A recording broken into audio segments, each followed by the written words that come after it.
Hi! In front of me is Tecno Camon 18 and today I would like to show you how you can change default apps on this device.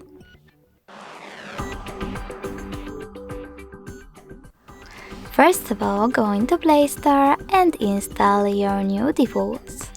In my case, simple SMS Messenger and Opera browser. When your apps are ready, go into Settings. In them, scroll down, choose App Management and click on Default Apps. Now click on one of those sections, in my case Browser app, and tap on an app that you wish to apply. I will go with Opera, so now when I click on it and go back, I can see that my default app has changed. Thanks so much for watching. If you enjoyed this video, leave a like, comment and subscribe. Bye!